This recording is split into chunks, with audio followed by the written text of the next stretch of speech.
Welcome to the Light Cellar Podcast, brought to you by Light Cellar, a place where you can learn to find and craft your own food and medicine. In this interview series, you will meet a range of characters in the health and wellness space that are bringing light to your everyday. You'll hear from a number of different experts on a wide variety of topics. We have several different series within the podcast, including our Wild Wisdom and Storytelling with Blaine Andrusic, the Rays of Light, inspiring wellness in the community, plus solo casts, Q&As, and other topics for you to enjoy. You can find this as a video version as well as the audio on any of your favorite platforms. Be sure to like, subscribe, and share this with somebody you know who will benefit. You can also shop online at lightcellar.ca. Hello. Welcome to another episode of Herbal Highlights with Angela Buick. And Malcolm Saunders. Right on. Well, we got one word and one herb for you. Keep it simple. Yeah, and who knows where else we'll go in this conversation. It's true. Sometimes we meander down the herbal path. Right? Yeah, but It's a fun, nice little addition to our week. Hope you're enjoying this. And if you want to catch previous ones that have been doing it, this is like number 7. I don't know. I can't remember exactly. I really have no idea. Lost Time track. just disappears. Numbers mean nothing. Although 7 was a possibility. Oh, yeah. 7. Of course it's number 7. Well, we were just talking about the significance of number 7. Yeah. Anyway. All right. You want to start with herb or word?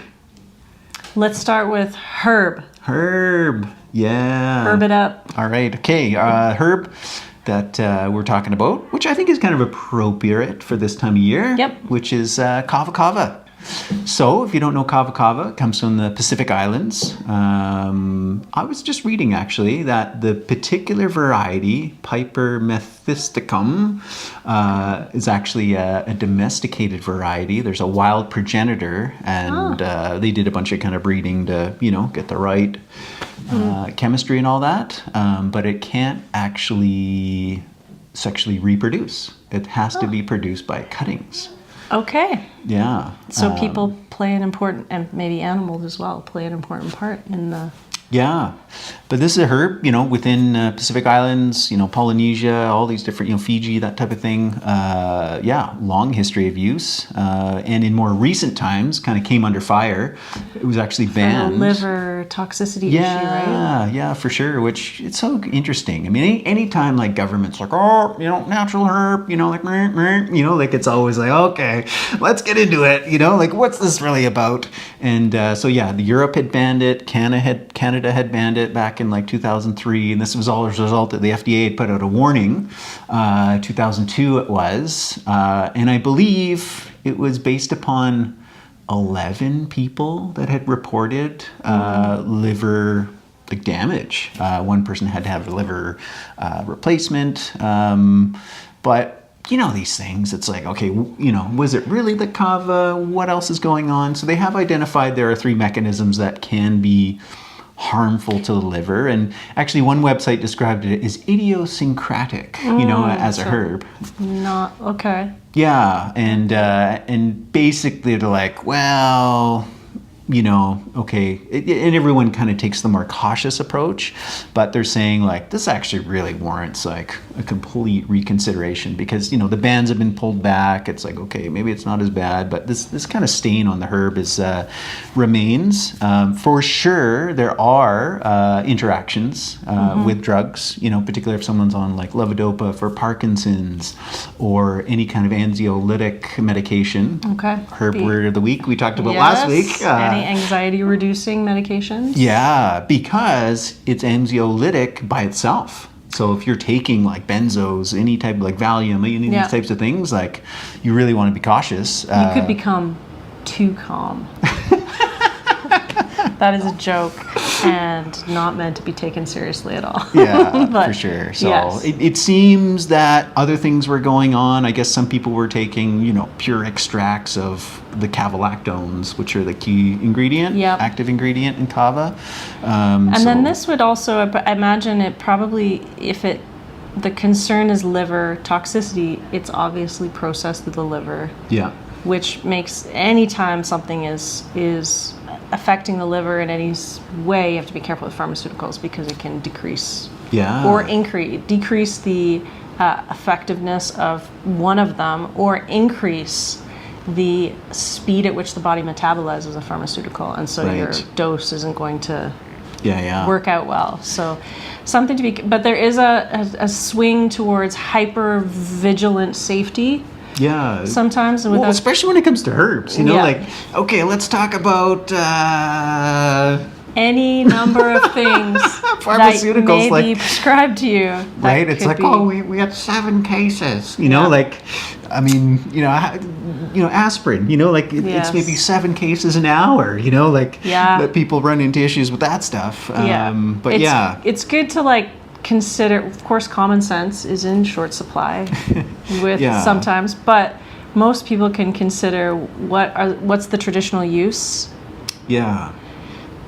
And how can we sort of adapt that to our own experience? Right. Here, because this is not a local herb. I don't know. Do you know anything that's kind of analogous to it in our region? I don't actually. No. I don't either. I mean, we have lots of anxiolytic herbs, but it you know, it has so many other, like even the anxiolytics, like we talked about, like lemon balm reduces anxiety. It's really good for insomnia. One of the really key roles that kava can play, you know, in the physiology, and why myself included, people enjoy it, is it's a muscle relaxant. So it's like you just get into this like chill state, you know, and like I don't have any like traditional experiences with it. You know, but my understanding is like, you know, the kava ceremony, like sitting around, sharing the bowl, like it moves its way around. And, you know, it was one of these social beverages that, people in the community would ritually enjoy. Yeah. Well, it's a lovely, like an interesting, I shouldn't say lovely, it's an interesting tasting herb. Okay, so kava actually, the origin of the word, it means bitter. I've noticed a bitter, but there's also a little bit of a... Oh, it's earthy. Like I wouldn't call it bitter. No, I mean, there's a bit of a sweetness almost to it as well. Yeah, it's so funny, hey? I was eating another herb the other day, and someone's like, "Oh, it's real bitter." Was it the rat root? The rat root. I'm like... Malcolm made us all chew rat root the other day. Yeah. Again, I wouldn't call that bitter. Like, I'd call andrographis bitter. It actually kind of reminded me a little bit of kava. It's so I true, wonder actually. if we'd need to do some research, but I wonder if rat root might be the local kind of... Yes, totally. Because it had that bit of a numbing. Yeah, the pain relieving. That's kava has a bit of a numbing. Like when you put it in your mouth, it's like, oh, there's a little bit of... Yeah. This might be a good thing to use. I don't know, we'd need to look up interactions, but if you were ever having dental work, and you want, I always ask my doctor to use less anesthetic than he would for most people, because I have a high pain tolerance, but I don't want my face as frozen as, so I wonder if you, I'm curious, this is just a I mean, it depends on how spiritually advanced you are. You know, I heard that like how cut off you are from the feelings in your body. Okay, that's a different topic. Yeah, which some of these like spiritual aesthetic traditions, that's kind of what the whole point is. Like I heard that Gandhi once gave a discourse to his disciples while having surgery without anesthesia. Totally lucid, totally just like, you know, just disconnect, you know, from what's going on there and just, focus. So I did have a filling done with no anesthetic, and I asked my doctor, I was like, do you think I could? He's like, it's very surface, I'm probably not going to touch any nerves. And he said, and you've had 2 babies without drugs, I think you'll be okay. Yeah. He's like, there are some people that I would say no. But I do notice when you don't get anesthetic or you get less anesthetic, the dentist, in this case, tends to be a little bit gentler with you because they're not like, you're numb. So anyways, it's my hot tip for y'all. Cool, that's a great one. But this would be really interesting. I just tasted some. It's quite nice. It is. I like it. I love the flavor. Do you ever use, so we have also the root powder and the root itself in the store. So do you ever use? Yeah, the kava tincture, it's like instant. I get that. Don't you feel relaxed? Oh yeah, that numbing. So calm, so chill. Yeah, and maybe that's because I'm very familiar with the herb. You know, it's just like, I know that flavor. I know that sensation. You have that psychosomatic response. But I do actually use, so tinctures like easy, convenient, like quick, fast acting. I've absolutely chewed the root. Chewing herbs. Yep. I love to chew herbs. I know you do. I know. This is kind of like, I'm going to do my own like post someday about, the kind of like out of favor methods of herbal delivery. Like chewing is kind of out of favor, smoking is out of favor. Like there's a lot of things that there's a reason, and it's a methodology. And like getting a nice like wad of kava in your mouth, like chewing. Does it have that same thing that I know Coca has this where you get numb? Oh, totally. It's the same 100%. Okay. Yeah. It's also probably very strengthening for your jaw. Right. To be a little bit... Yeah. I mean, and so that was actually how we were told to chew the rat root as well. Okay. It was like masticate it and then just kind of suck on the juices. And allow the saliva to do its magic. Activate. Okay. I know traditionally it's often combined with a fat. And being from where it's from, it's typically coconut. Yep. So coconut milk. So I said I had never done it in a kind of more traditional setting, but there was one time where we did that. We got a bunch of kava root into like a nut milk bag and a giant bowl of coconut milk, and we like massaged it. And apparently the fat helps activate those cavalactones. Nice. So a little bit reminds me of golden milk, where you do turmeric in the coconut milk as well. Yeah. Oh, that sounds lovely. Maybe we should offer this as a elixir bar special. Well, I mean, this is popping up in San Diego. They have a kava bar. Okay. Yeah, and that's the whole thing. You go in, like kava is the beverage of choice on special feature, and all these different ways you prepare it, and everyone's kind of like chilled out. And so very good for insomnia, you had said? Yeah.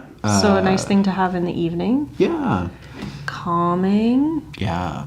So something to have before an event or something where you might be... Okay, maybe not all events. There might be some events where you need a little bit of adrenaline, but something like where you're feeling a little bit anxious would be a good application. Yeah, and it's a root, so we would do a decoction if we were to do a tea. Or have you done it as a infusion? Yeah, you can do it just even as a cold extract. Okay. Oh, okay, like a cold infusion. Yeah. Like marshmallow root. Yeah, okay. Yeah, exactly. All right. Yeah. Okay. And then, of course, making a tincture or having it a tincture like alcohol is able to just really pull and extract those compounds. It settles a little bit, I noticed, in our bottle, so it's important to shake. Right. With all your tinctures, just always shake them up before you take them anyways. But with kava, we have a little note to do that. Yeah. I love it. Cool. All right. Well, there's kava.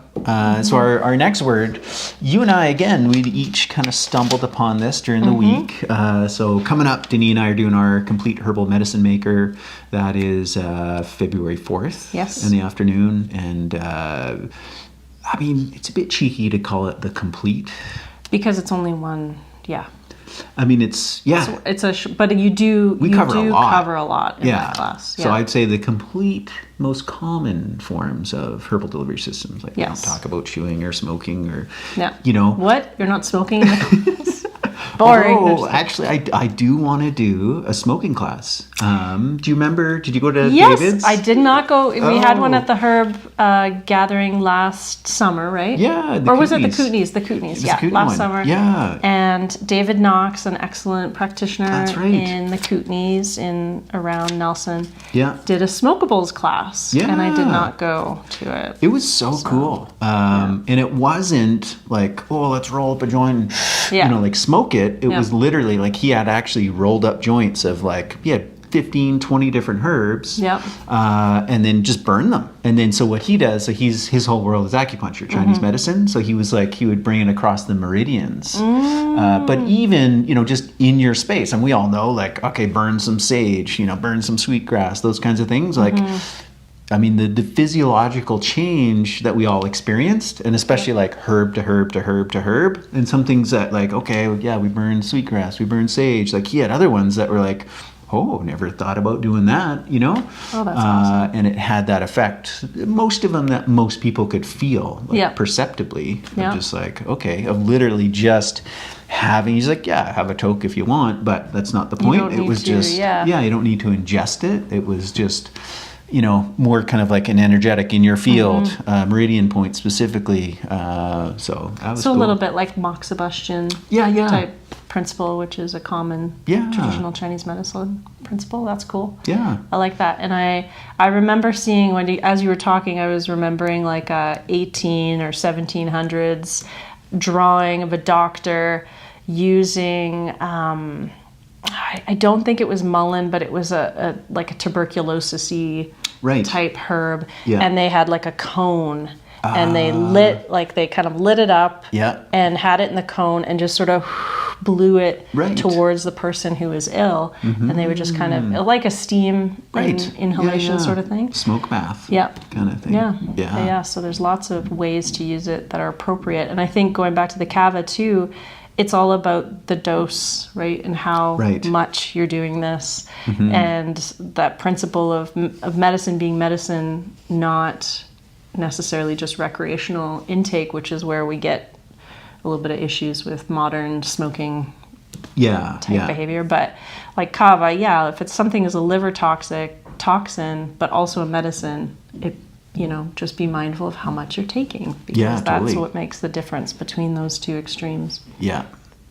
I guess just one last thing to add on kava, it performs better than a lot of anxiolytic medications. Oh, that's good to know. So if someone did not want to take medication, or the medication was not working for them, then maybe they could consider kava. Using something like kava. Mm-hmm. Yeah.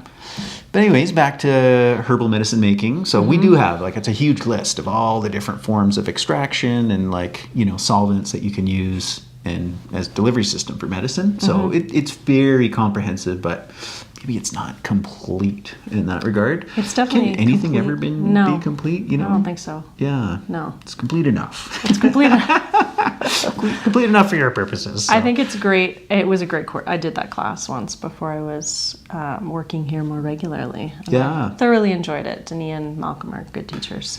So we were always thinking of things to add for any class. So he sent me a link. He's like, electuaries. We should add that to the class. And so that's what anchored me into that term. And then you came up with electuaries, and you're kind of reading this week. Yeah, electuaries, electuary, just in case you want to look it up. Yeah. Well, I do have the textbook definition here. Give it to me. All right. Can you read your own writing? That's the question. I was going to print it, but then I was like, it's just easier to write this. Yeah. It's good to write it down because you actually remember things more. Yeah. It's a different part of your brain when you actually handwrite things. That's true. Yeah. Okay, so a drug mixed with sugar and water into a pasty mass suitable for oral administration. Different definition was, in pharmacy, a medicine composed of powders or other ingredients incorporated with some conserve, honey, or syrup. Originally made in a form to be licked by the patient. Oh, because in Ayurveda, I was reading about that the term... This is very common in Ayurvedic medicine, as well as many other forms of medicine. But the term for electuaries is something that starts with an L, and it means lickable. Oh, cool! So it's something that's meant to be. Yeah. This would be a cool way to make you had done a post about throat. Right. What did you call them? Oh. Do you remember? No. Okay, but another name I used for them was pastilles kind of thing, but it's different. So same kind of idea where you take a powder, a herbal powder, lozenge. Lozenge. Yeah. And we have Kava Kava root powder. This would be something, and it's usually a number of powders. Yeah. In Ayurveda, they go crazy. They have formulas with dozens and dozens of powders in them. Over 100. Yep. Yeah. I don't know how many are in the Shawanaprash. Yeah. I don't know how many are. That's their daily multivitamin tonic herb formula. And they call it, we had one here, they call it a herbal jam. Right. So it's almost like a paste. Yeah. But the one that you had described, you took the powder, you mixed it with honey, you rolled it into a little ball, you had it in a little tin, and so you could just put it in your mouth and let it dissolve. And then, so you have that same action when medicine stays in your mouth is really absorbent, is really good at absorbing things, whatever it is. That's why we always recommend taking tinctures and holding them in your mouth a bit before you swallow it. Taste your medicine. And as you were just saying with the chewing, same kind of thing. You really get the medicine into your bloodstream. Yeah. So with these lozenges, that would be a great way to do it. I suspect the addition of honey is to make it more palatable. Yeah.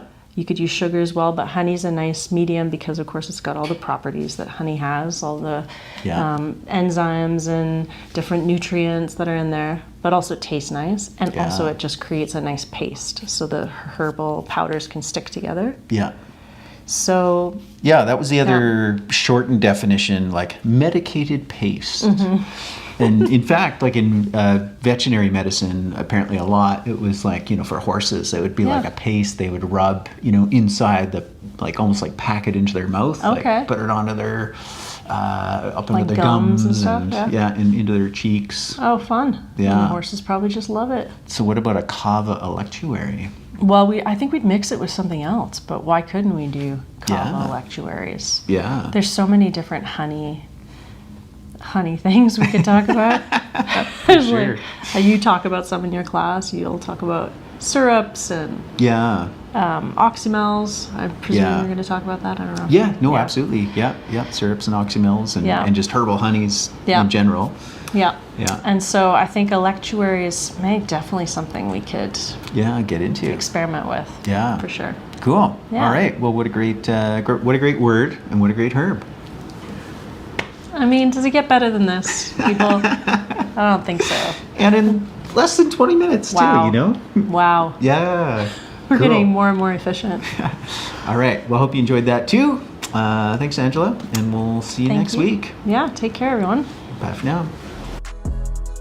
Thank you so much for tuning in. If you've enjoyed today's episode, be sure to give us a like, share this with someone you know who would benefit, and subscribe so you're up to date with all the new episodes coming out. You can shop online at lightseller.ca as well as visit us in the heart of Bowness in Calgary, Alberta.